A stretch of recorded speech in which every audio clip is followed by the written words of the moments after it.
Fala aí, aqui é o Lucas do Responde Aí. Vamos bater um papo sobre funções pares e ímpares, crescimento e decrescimento?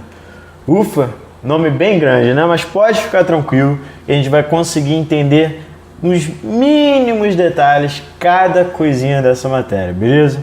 Logo de cara a gente vai falar sobre as funções pares e funções ímpares. Daí você deve estar se perguntando, beleza? O que será que faz uma função ser par ou ímpar? E eu já vou logo te responder, sem mais nem menos.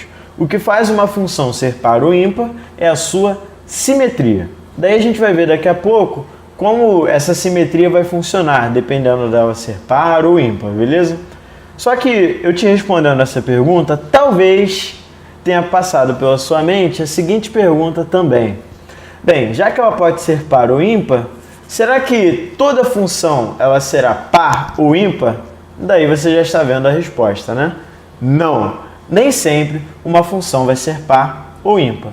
A ideia é que no final desse nosso papo você consiga responder essa pergunta tranquilo, de boa e faça a sua provinha muito bem, tá ok? Então primeiro vamos entender o que é uma função par. Show de bola? Bem, uma função par é uma função que é simétrica em relação ao eixo y. Então, para a gente entender isso legal mesmo, vamos ver um exemplo, né? Que é a melhor forma da gente entender isso. Observe o gráfico de uma função do segundo grau. f de x igual a x ao quadrado. Esse gráfico vai ser uma parábola, tá ok? E como sendo uma parábola, a gente consegue observar que a gente tem a mesma coisa de um lado e do outro, tá ok? Ou seja, para o mesmo y, para o mesmo valor de y, eu tenho 2x, dois valores de x, que vão acertar o mesmo ponto no y, tá ok? Só que olhar isso graficamente é ok, né? Tipo, a gente consegue ver que aqui a gente tem uma função simétrica. Só que isso pode enganar um pouquinho. Então assim, tome bastante cuidado, não confie apenas no seu olho, porque os desenhos podem te enganar. Então observa aqui comigo, ó. De forma algébrica, que é aquele jeito que nunca vai dar errado, a gente vai ter o seguinte: a nossa f de x precisa ser igual à nossa f de menos x. Se isso acontecer, a gente diz que a nossa função é par. Ou seja, vamos testar essa nossa função aqui, né? f de x igual a x ao quadrado. Se eu fizer a minha f de menos x, eu vou colocar no lugar do meu x, o meu menos x. Então eu vou ficar, ó, menos x ao quadrado. O menos x é a mesma coisa que menos 1 vezes o x, menos 1 ao quadrado vezes o x ao quadrado. Então, a gente sabe que menos 1 ao quadrado vai dar 1, ou seja, isso aqui vai ser igual a x ao quadrado, que nada mais é do que o meu f de x, beleza? Ou seja, o meu f de menos x é igual ao meu f de x. Isso significa que essa função realmente é par, não somente a nosso olho nu, tá ok? Então agora vamos entender o que é uma função ímpar. Show de bola? A função ímpar também vai ser simétrica, né? Como eu te disse lá no nosso início do vídeo, no início do nosso papo. E ela vai ser uma função simétrica em relação à origem, beleza? Simétrica em relação à origem, aquele pontozinho central lá do nosso gráfico, no encontro dos dois gráficos. E percebe o seguinte, a gente tem a mesma coisa, né? De um lado aqui e do outro, beleza? Você tem como se fosse um espelho aqui acontecendo.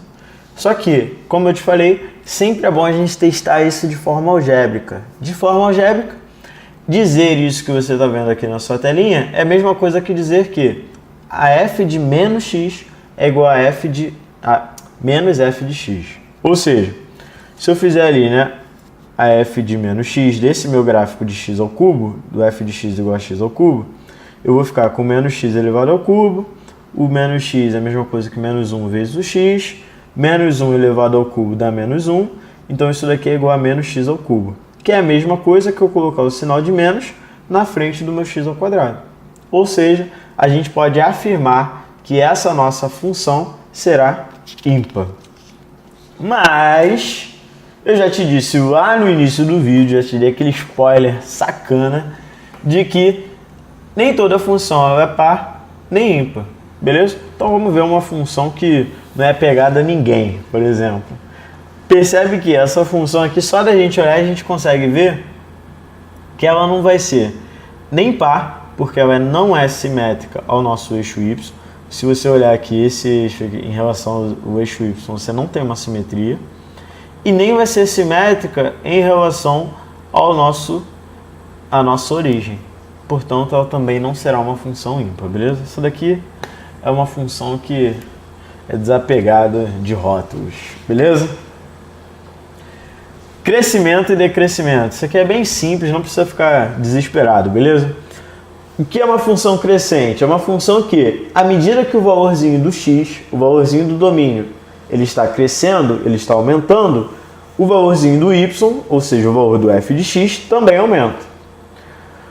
Uma função decrescente é a mesma coisa que eu dizer que à medida que o valor do x aumenta, o valor do y, ou seja, o valor do f de x, diminui, beleza?